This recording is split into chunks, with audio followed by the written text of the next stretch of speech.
আমরা যখন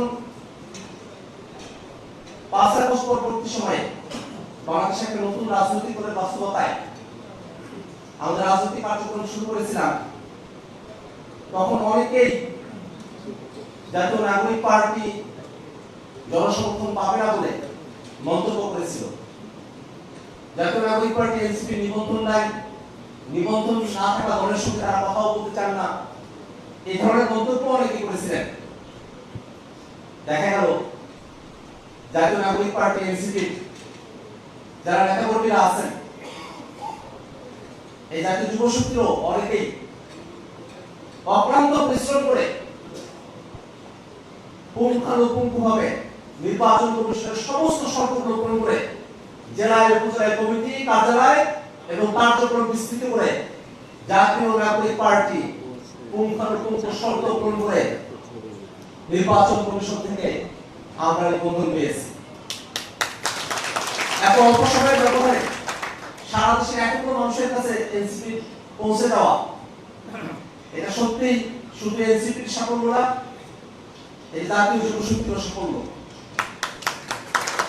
আমি এর আগেও বলেছি যে সংসদে 6টি আসন নিয়ে তৃতীয় বৃহত্তম দল হিসেবে আমাদের যে অবস্থান, তার থেকেও বড় বিষয় মাত্র 30টা আসনে ইলেকশন করে বাংলাদেশের জনগণের ভোটে বিএনপি এবং জামাতের পরে ভোট প্রাপ্তির দিক থেকে 30টি আসনে ভোট করে আমরা যে তৃতীয় অবস্থান অর্জন করতে পেরেছি, জনগণের সমর্থন আমরা পেয়েছি, সেটাই আমাদের কাছে সবথেকে বড় অর্জন। সেই অর্জনের ধারাবাহিকতায় জাতীয় নাগরিক পার্টিতে সারা দেশের অনেকেই যুক্ত হয়েছেন। জাতীয় নাগরিক পার্টি এনসিপি রাজনীতিতে একটা নতুন দিশা তৈরি করতে সমর্থ হয়েছে। আমি অত্যন্ত আনন্দের সাথে একটা ঘটনা বলি। এবার বৈশাখের সময়টাতে আমি রাঙ্গামাটিতে ছিলাম। সেই রাঙ্গামাটির রংগত উপজেলা কাট্টলি বাজার নামে একটা দ্বীপ, রাঙ্গামাটি শহর থেকে আরো 50-60 কিলোমিটার বহির পাহাড়ের ভিতরে লেকের মাঝখানে একটা দ্বীপ, সেখানে আমি গিয়েছি হঠাৎই। আমি যাওয়ার পরে বাজারের তরুণ বৃদ্ধ অনেকেই আমার থেকে এগিয়ে এলেন এবং তারা ফিসফিস করে বলছেন যে এনসিপি আসছে, এনসিপি। এই যে রাঙ্গামাটির রংগত উপজেলার কাট্টলি বাজার ছোট্ট একটা দ্বীপের মধ্যে, পাহাড়ি দ্বীপ, সেখানে যে এনসিপি বার্তাটা পৌঁছে গিয়েছে, এটা প্রমাণ করে বাংলাদেশের প্রত্যেকটা গ্রাম অঞ্চলে, চরে হোক, শহরে হোক, পাহাড়ে হোক, বহির কোনো জায়গায় হোক, বাংলাদেশের প্রত্যেকটা প্রান্তে জাতীয় নাগরিক পার্টি এনসিপি ছড়িয়ে গেছে। আলহামদুলিল্লাহ, এটা অন্য কোনো কারণ হতে পারে। সেই অনুপ্রেরণার ধারাবাহিকতায় আজকে জাতীয় যুব শক্তির আহ্বায়ক কমিটির সমাপ্তে নতুন করে কাউন্সিলের মাধ্যমে যারা নির্বাচিত হয়েছেন, আমরা আজকে তাদের কাছে নতুন করে দায়িত্ব অর্পণ করব। সেই দায়িত্বের মধ্যে থাকবে শুধুমাত্র সাংগঠনিক দায়িত্ব নয়, গোটা বাংলাদেশকে নতুন করে রাজনীতির দিশা দেখানোর দায়িত্ব। কারণ এই জাতীয় যুব শক্তি যে নেতৃবৃন্দরা এসেছেন, তারা 24-এর অভ্যুত্থানে অংশগ্রহণ করেছেন। 24-এর অভ্যুত্থানের মধ্য দিয়ে নতুন ক্ষমতা কাঠামো যে বাংলাদেশ আমরা চেয়েছিলাম, আমরা ভেবেছিলাম অন্তর্বর্তীকালীন সরকারের সময়টাতে ঐক্যবদ্ধ কমিশনে যেমন করে 30টির অধিক রাজনৈতিক দল এবং জোট, যারা সবাই ফেসিবাদ বিরোধী, আমরা সকলে মিলে একসাথে বসে বাংলাদেশ রাষ্ট্রটা কেমন করে চলবে সেই একটা রূপরেখা আমরা সেখানে নির্মাণ করেছিলাম, কেমন করে সামনের দিনে বাংলাদেশটা পরিচালিত হবে। অত্যন্ত দুর্ভাগ্যের বিষয়, আমরা যত আশাই করেছিলাম সংস্কারের বিষয়ে, নির্বাচন হওয়ার পরে শপথ গ্রহণের প্রথম দিনই বিএনপি সরকার জনগণের যে রায় তার সঙ্গে প্রতারণা করেছে। গণভোটে হ্যাঁ জয়যুক্ত হলে সংস্কারগুলো বাস্তবায়ন করার যে বাধ্যবাধকতা, সেটা বিএনপি না বুঝে গণভোটে হ্যাঁ চেয়েছে, এটা আমাদের মনে হয় না। বরং ব্যাপারটা অন্য জায়গায়। এবারে নির্বাচনের সময়টাতে সংসদ নির্বাচন এবং গণভোট এই দুইটা বিষয় পরস্পরের সাথে অঙ্গাঙ্গিভাবে জড়িয়েছিল। এবারের ভোটে জনগণ যেমন করে তাদের প্রতিনিধি কারা হবে সে বিষয়ে ভোট দিয়েছে, সেই প্রতিনিধিরা কেমন করে দেশ পরিচালনা করবে সেই কারণে তারা গণভোটে হ্যাঁ পক্ষে তারা অবস্থান নিয়েছে। অর্থাৎ বিএনপি যখন বলে যে তারা মেজরিটির ভোট পেয়ে তারা সরকার গঠন করেছে, অতএব যেহেতু তারা সরকার গঠন করেছে, টু-থার্ড মেজরিটি পেয়েছে, জনগণ তাদেরকে সমর্থন দিয়েছে, যা খুশি তারা তাই করতে পারে, এই বক্তব্য গণভোটের সঙ্গে প্রতারণার শামিল। বিএনপিকে জনগণ ভোট দিয়ে ক্ষমতায় নিয়ে এসেছে, সাথে করে গণভোটেও 70% ভোট দিয়েছে, যাতে করে বিএনপি সরকার কেমন করে পরিচালনা করবে সেটা গণভোটের ভিত্তিতে হবে, এটাই ছিল জনগণের প্রত্যাশা। অতএব 70% জনগণের ম্যান্ডেটকে যারা ভুলে যেতে বসেছে তাদেরকে জনগণের দৃষ্টিতে, জনগণকে দেখার জন্য, জনগণের আকাঙ্ক্ষাগুলোকে তাদের কাছে পৌঁছে দেওয়ার জন্য জাতীয় যুব শক্তিকে সারা দেশে দুর্বারভাবে তাদের কার্যক্রম বিস্তৃত করতে হবে। আমরা দেখেছি সরকার গঠন হওয়ার পরে বিভিন্ন জায়গায় নানা ধরনের সন্ত্রাসীপনা চলছে, বিশ্ববিদ্যালয় ক্যাম্পাসগুলো অস্থিতিশীল হয়েছে, অনেককেই কার্টুন ফেসবুকে শেয়ার দেওয়ার কারণে গ্রেফতার করা হচ্ছে। বাংলাদেশে শুধুমাত্র রাজনৈতিক মতপার্থক্যের কারণে গ্রেফতারের সংস্কৃতি এত দ্রুত ফিরে আসবে এটা আমাদেরকে আশাহত করে। ঠিক সেই জায়গায় জাতীয় যুব শক্তিকে কঠোর ভূমিকা পালন করতে হবে। আমরা জনগণের বাক স্বাধীনতা, জনগণের গণতান্ত্রিক যে অধিকার আছে সেগুলো যাতে জনগণ বুঝে পায়, সেই লড়াইয়ে জাতীয় যুব শক্তি সামনের কাতারে থেকে নেতৃত্ব দেবে, এটাই আমাদের প্রত্যাশা। আমরা বাংলাদেশ রাষ্ট্র কাঠামোর দিকে তাকাই, সেখানে যুবকদের যে অংশগ্রহণ সেটা নিতান্তই ক্ষীণ।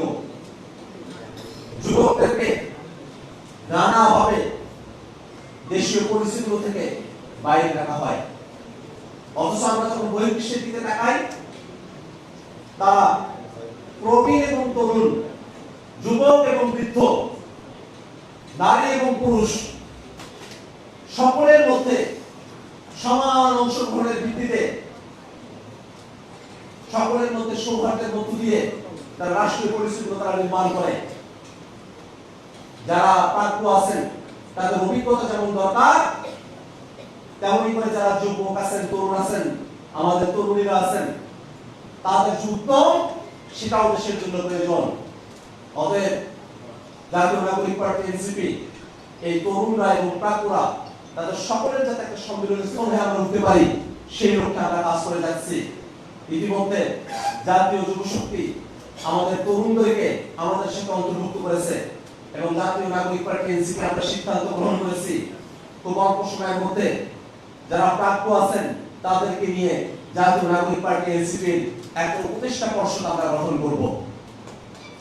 এর মধ্য দিয়ে যারা প্রাপ্য আছেন এবং যারা তরুণীরা আছেন তাদের সকলকে মিলে এই বাংলাদেশ রাষ্ট্রটাকে আমরা নতুন এক কাঠামোর দিকে আমরা নিয়ে যেতে পারবো, সেটাই আমাদের আশাবাদ। আমরা বাংলাদেশ রাষ্ট্রের গ্রন্থে গ্রন্থে যে অনিয়মগুলো আছে সেই বিষয়ে জাতীয় যুব শক্তিকে সতর্ক থাকার জন্য আমরা আহ্বান জানাই। সরকার গঠন হয়েছে কতদিন হলো, হাজার হাজার কোটি টাকা ছাপানো শেষ, অথচ তারা বলেছিল তারা টাকা ছাপাবে না। টাকা ছাপানো হচ্ছে, বাংলাদেশটাকে লুটপাট করে নিয়ে গেছে যে মাফিয়ারা, তাদেরকে আবার বাংলাদেশে পুনর্বাসিত করার আইন পাস করা হয়েছে।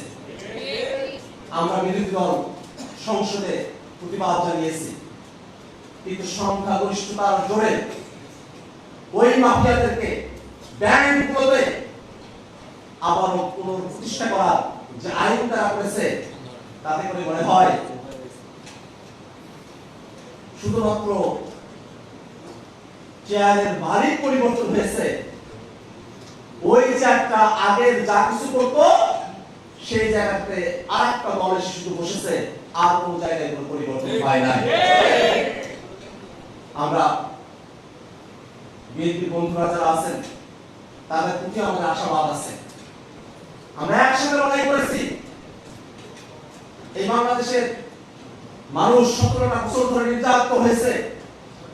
আমরা যারা এখন তরুণেরা আছি, আমরাও অন্তত গত 8-10 বছর ধরে বিএনপি বন্ধুদের সাথে, ফেসবুক সকলের সাথে আমরা রাজপথে আন্দোলন সংগ্রাম করেছি, একসাথে আমরা জেল কেটেছি।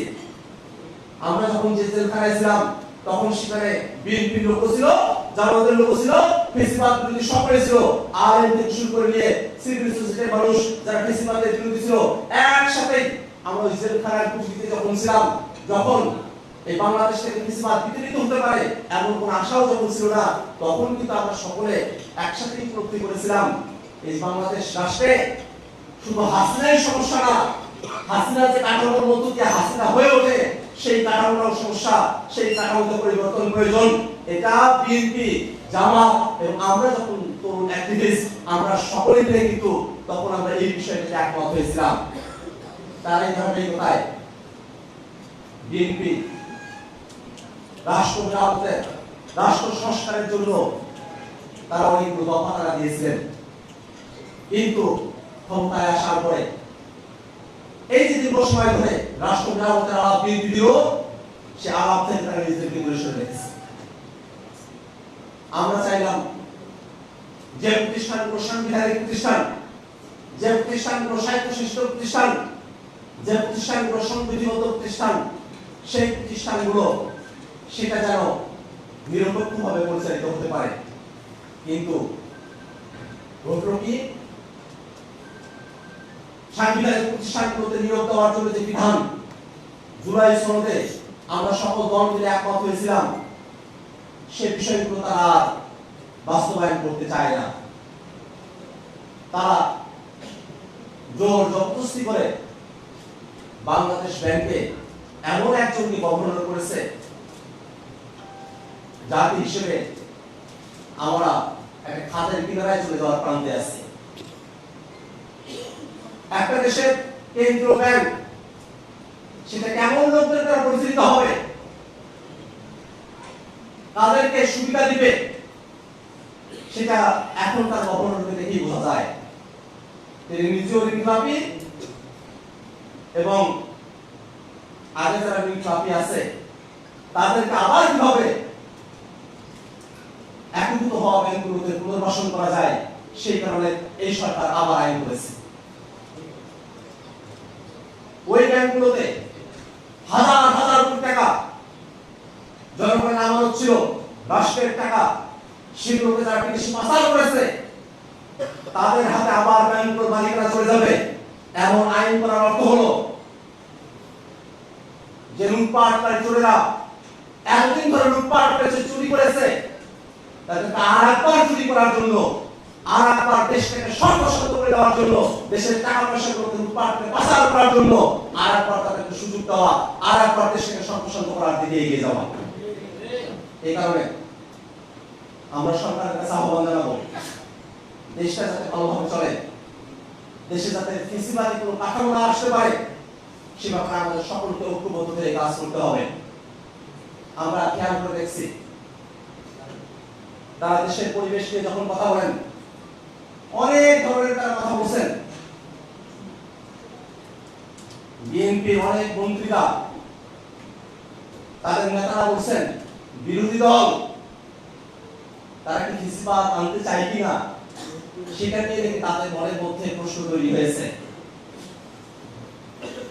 অথচ যারা বিগত ফেসিবাদী ছাত্রলীগ, আওয়ামী লীগ, তারা সংসদ ভবনের সামনে গিয়ে বিভিন্ন জায়গায় তারা যখন মিছিল করছে, এই সরকারের স্বরাষ্ট্র মন্ত্রণালয়, এই সরকারের গোয়েন্দা বাহিনী তারা তাদের কোনো খোঁজ পায় না, হদিশ পায় না, তাদেরকে গ্রেফতার করতে পারে না, তাদেরকে অবাধে তাদের কার্যক্রমগুলো পরিচালনা করার সুযোগ দেবে, আবার বলবে যে ফিসবাদ ফিরে আসবে, এই ধরনের বিস্তারিতপূর্ণ বক্তব্য আমরা সরকারের কাছ থেকে আশা করি না।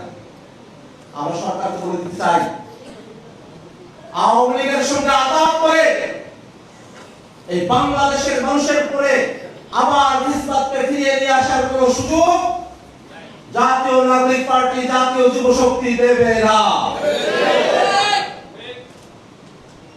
আমরা বলবো আইনগতভাবে নিষিদ্ধ যে সংগঠনের কার্যক্রম, সেই সংগঠনের বিষয়ে আইনগতভাবে সরকারকে পদক্ষেপ গ্রহণ করতে হবে। যদি সরকার আইনগতভাবে পদক্ষেপ গ্রহণ করতে ব্যর্থ হয়, জাতীয় যুব শক্তি বসে থাকবে না, এনসিপি বসে থাকবে না, বাংলাদেশের জনগণ বসে থাকবে না। তারা ওই ফেসিবাদী যারা আছে তাদেরকে প্রতিহত করবে, ফেসিবাদীদেরকে যারা সুযোগ দেয় তাদেরকেও তারা প্রতিহত করবে ইনশাআল্লাহ। ওকে, সামনের দিনে অনেক কর্তব্য জাতীয় যুব শক্তির উপরে, সেই কর্তব্যগুলো আপনারা সকলে সুন্দর করে পালন করবেন, দেশটাকে সামনের দিকে এগিয়ে নিয়ে যাবেন, এই আশাবাদ আপনাদের উপরে থাকবে। সেই আশাবাদের ভিত্তিতেই জাতীয় যুব শক্তি নতুন কমিটির ঘোষণার প্রান্তে এসে আমরা দাঁড়িয়েছি। আপনারা জানেন যে গত বছরের মে মাসে জাতীয় যুব শক্তির আত্মপ্রকাশ হয়েছিল এই আহ্বায়ক কমিটির মধ্য দিয়ে। তারা দীর্ঘ 1 বছর নিজেদের সাংগঠনিক কার্যক্রম পরিচালনা করেছেন এবং জাতীয় যুব শক্তির কেন্দ্রীয় কমিটির 10ম সাধারণ সভায় কাউন্সিলের মধ্য দিয়ে জাতীয় যুব শক্তির একটি নতুন কমিটি অনুমোদিত হয়েছে। জাতীয় নাগরিক পার্টি এনসিপি আমরাও জাতীয় যুব শক্তির সেই কমিটিকে অনুমোদন দিয়েছি। ইতিমধ্যে আপনারা নিজেদের পরিসরে জানেন, জাতিকে জানানোর প্রয়োজন নেই, এখন ঘোষণা করছি জাতীয় যুব শক্তির নতুন কমিটি নেতৃবৃন্দের কথা। জাতীয় যুব শক্তির নতুন কমিটিতে সভাপতির দায়িত্বে আছেন অ্যাডভোকেট মোহাম্মদ তারিকুল ইসলাম।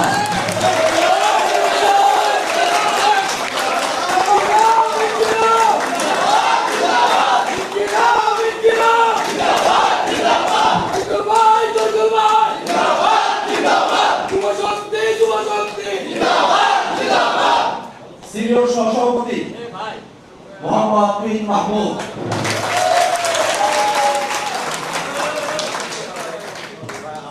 সিনিয়র সহসভাপতি হিসেবে আছেন খালেদ মাহমুদ মুস্তফা।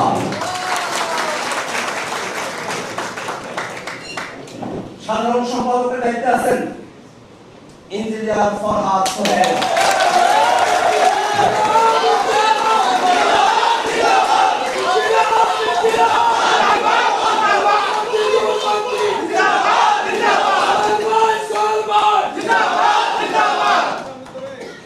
সিনিয়র যুগ্ম সাধারণ সম্পাদক হিসেবে আছেন পরিকল্পনাবিদ কাজী আয়েশা আহমেদ।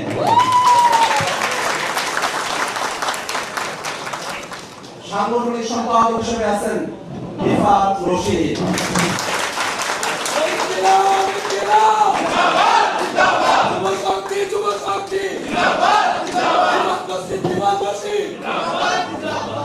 সিনিয়র সহসাংগঠনিক সম্পাদক হিসেবে ইয়াসিন আরাফাত। জাতীয় যুব শক্তির আংশিক কমিটি এখন ঘোষণা করা হলো, অতি শীঘ্রই জাতীয় যুব শক্তির পূর্ণাঙ্গ কমিটিও ঘোষণা করা হবে। জাতীয় যুব শক্তির নবঘোষিত কমিটির নেতৃবৃন্দ যারা আছেন আপনাদের সকলকে অভিনন্দন। আমরা পরকালের মধ্য দিয়ে তাদের সকলকে অভিনন্দন